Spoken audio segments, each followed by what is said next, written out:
Good morning, 8th graders.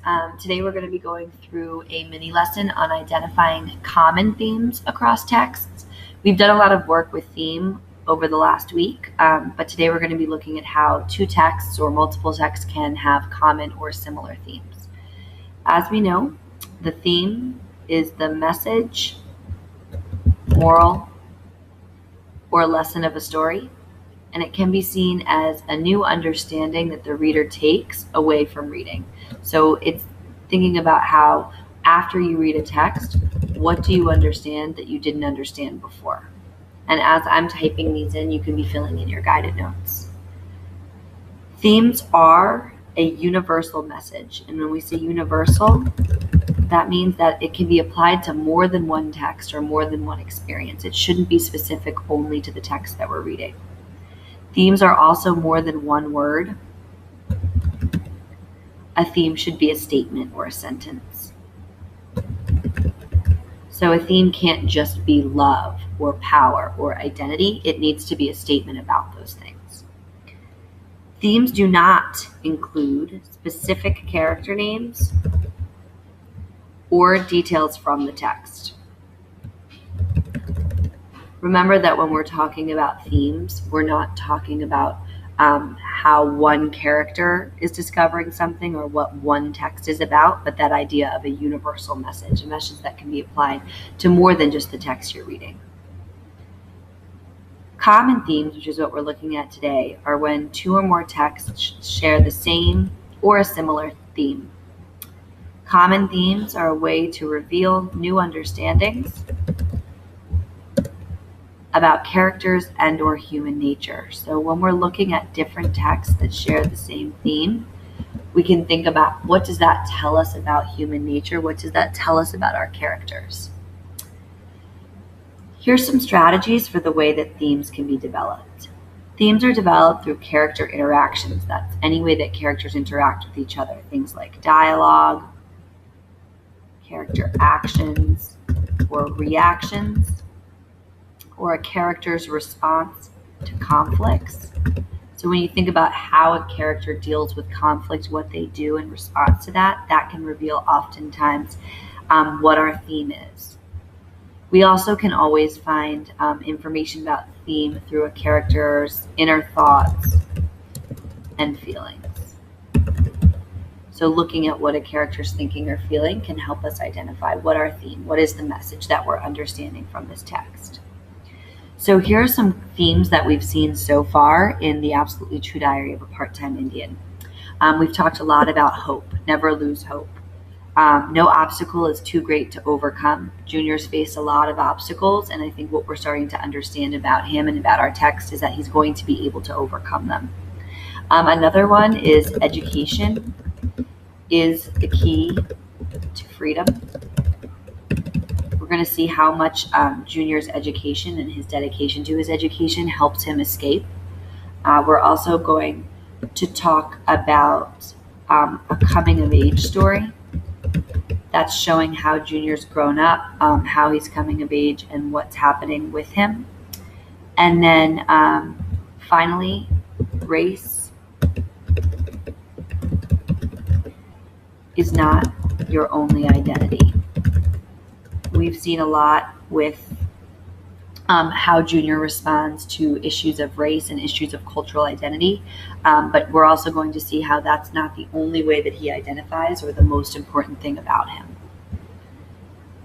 So our objective for today is I can identify common themes between Indian education and ATD, or Absolutely True Diary. Indian Education is a short story written by Sherman Alexie, who is the author of Absolutely True Diary of a Part-Time Indian. So we're actually looking at two different texts written by the same author, and we're going to be underlining evidence of common themes from both texts. So we're looking for places where these themes that we've identified in Absolutely True Diary are also true about our text, Indian Education. You want to be prepared to discuss the similarities in theme and defend your choice for the most common theme across texts, the most important theme that you see in both. So one more time, we're going to be underlining evidence where we see common themes. I'm going to do the first one with you, just the first few paragraphs and the first stop and jot to get you started. Indian Education by Sherman Alexie. First grade. My hair was too short, and my U.S. government glasses were horn-rimmed, ugly, and all that first winter in school, the other Indian boys chased me from one corner of the playground to the other. They pushed me down, buried me in the snow until I couldn't breathe, thought I'd never breathe again. They stole my glasses and threw them over my head, around my outstretched hands, just beyond my reach, until someone tripped me and sent me falling again, face down in the snow. I was always falling down. My Indian name was Junior Falls Down. Sometimes it was Bloody Nose or Steal His Lunch. Once it was cries like a white boy, even though none of us had ever seen a white boy cry.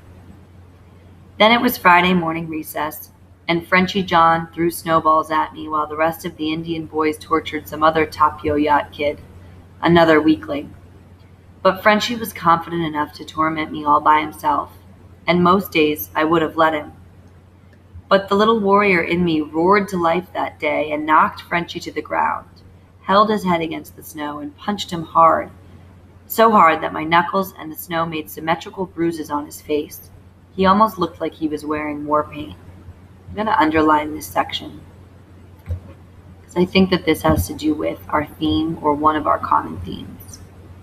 But he wasn't the warrior. I was. And I chanted, "It's a good day to die. It's a good day to die," all the way to the principal's office. Second grade. Betty Towle, missionary teacher, redheaded and so ugly that no one ever had a puppy crush on her, made me stay in for recess 14 days straight. "Tell me you're sorry," she said. "Sorry for what?" I asked. "Everything," she said, and made me stand straight for 15 minutes, eagle-armed with books in each hand. One was a math book, the other was English, but all I learned was that gravity can be painful. For Halloween, I drew a picture of her riding a broom with a scrawny cat on the back. She said that her God would never forgive me for that. Once she gave the class a spelling test, but set me aside and gave me a test designed for junior high students. When I spelled all the words right, she crumpled up the paper and made me eat it. "You'll learn respect," she said. I'm also going to underline this section of the text. She sent a letter home with me and told my parents to either cut my braids or keep me home from class. My parents came in the next day and dragged their braids across Betty Towle's desk. "Indians, Indians, Indians." She said it without capitalization. She called me Indian, Indian, Indian. And I said, "Yes, I am. I am Indian. Indian I am." I'm also going to underline this section of the text. I think that has to do with our identity. So the first question says, how is the protagonist in Indian Education similar to Junior in Absolutely True Diary? So protagonist, as we know, means our main character. I'm going to restate my question. The protagonist in Indian Education is similar to Junior because I think there are a lot of similarities here. As we know, Absolutely True Diary is partially a true story based on Sherman Alexie's life, and I think this is another kind of form of that biography that he's writing. The protagonist in Indian Education is similar to Junior because he is a Native American